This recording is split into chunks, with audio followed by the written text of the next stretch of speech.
Hello guys, welcome back to my channel. So this video is a part of acting series और आज की video में मैं बताने वाली हूँ कि ऑफलाइन ऑडिशंस आप कैसे अच्छी तरीके से दे सकते हैं। So here are few tips you can follow. So first point is be prepared. जब भी आपको स्क्रिप्ट मिले तो आप उस स्क्रिप्ट को अच्छे से याद कर लो। ठीक है, याद करके तभी आप ऑडिशन देने जाओ, ताकि वहां पर जाकर आपको फंबल ना हो या फिर ऐसा ना हो कि आपको लाइंस याद नहीं है, आप टेक देते देते बीच में रुक ना जाओ। तो वो चीज़ों से बचने के लिए बेटर है कि आप घर से अच्छे तरीके से प्रिपेयर होकर जाओ।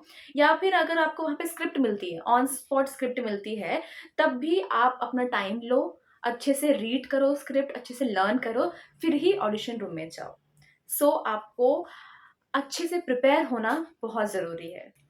Second is be on time.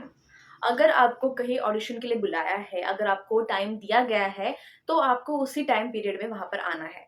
ऐसा नहीं होना चाहिए कि आपको जो टाइम दिया है आप उससे 1-2 घंटे लेट आओ। सो वो वहां पर नहीं चलेगा। आप में एक डिसिप्लिन होना बहुत ही ज़रूरी है, इसलिए टाइम का इम्पोर्टेंस आपको पता होना चाहिए।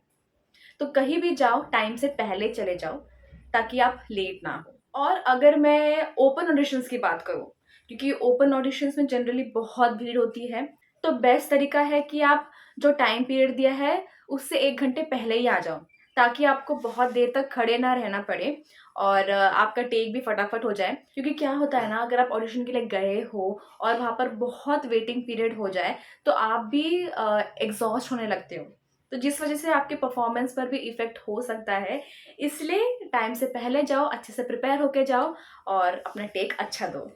Third is be positive and confident of your self.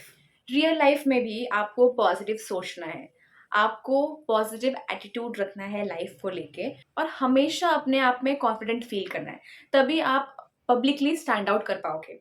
और अगर मैं एक्टिंग की बात करूँ, तो एज एन एक्टर आपको पॉजिटिव और कॉन्फिडेंट रहना खुद पर बहुत ज़रूरी है।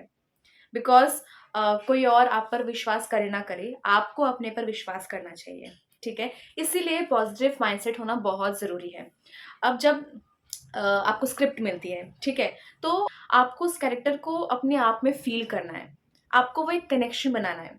जैसे अगर मैं कोई स्क्रिप्ट पढ़ रही हूँ और मुझे लगेगा कि हाँ यार, ये तो मैं आराम से कर सकती हूँ, या तो ये एक ऐसा पार्ट है जो मैं डेफिनेटली अच्छे से कर सकती हूँ।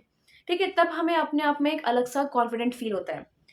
अगर कुछ स्क्रिप्ट ऐसा है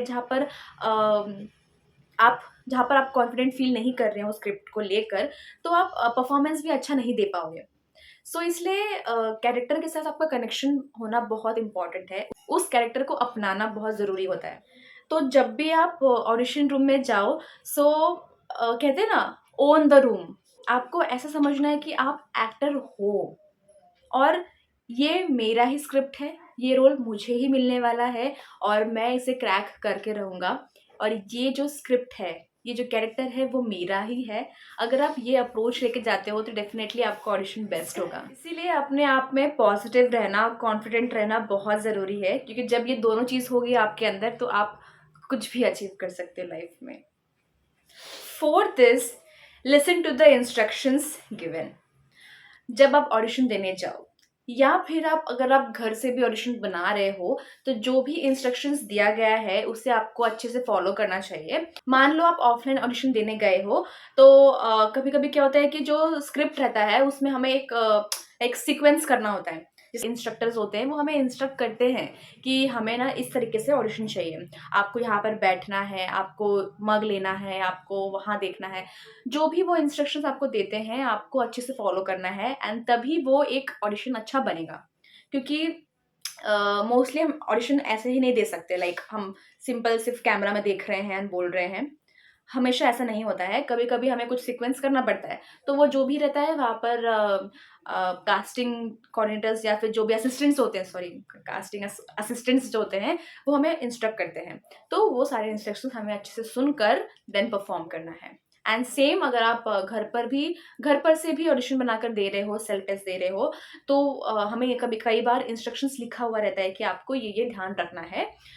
सो उसका हमें प्रॉपर फॉलो करना चाहिए। स्पेशली जब आप घर से शूट करके भेजते हो तो most of the time instructions ये दिया जाता है कि आपको ये ड्रेस कोड फॉलो करना है, मेकअप अच्छा होना चाहिए, आपके हेयर्स अच्छे होने चाहिए, लाइक लुक ओवरऑल लुक अच्छे होने चाहिए, कपड़े अच्छे होने चाहिए, लाइटिंग्स अच्छी होनी चाहिए, आपकी वॉइस अच्छी होनी चाहिए, क्वालिटी अच्छी होनी चाहिए, पूरा फ्रेम एक क्वालिटी कंटेंट दिखना चाहिए उसमें। तो ये सारे इंस्ट्रक्शंस कई बार लिख कर आते हैं, तो वो सब चीज़ें हमें फॉलो करनी चाहिए। And fifth is never stop practising and learning. मान लो आपका ऑडिशन अच्छा नहीं होता है, मान लो, या फिर अच्छा भी हो जाए, एक ऑडिशन होने के बाद आपको उसको भूल जाना है ताकि आप दूसरे ऑडिशन पर ध्यान दे सकें। ठीक है? तो कई बार क्या होता है कि हमारा ऑडिशन अच्छा नहीं होता है, तो हम सोचने लग जाते हैं कि यार ये मैं अच्छा नहीं कर पाया, तो हमें कई बार स्ट्रेस फ़ील होने लगता है कि यार अब मैं क्या करूँ? कैसे करूँगा? कैसे करूँगी? मेरा कभी सिलेक्शन होगा या नहीं? तो ये सारे थॉट्स मन में आते हैं हमें, ठीक है? बट आपको इतना स्ट्रेस नहीं लेना है, जो होना था वो तो हो गया। तो एक ऑडिशन हो गया, उसे भूल जाओ।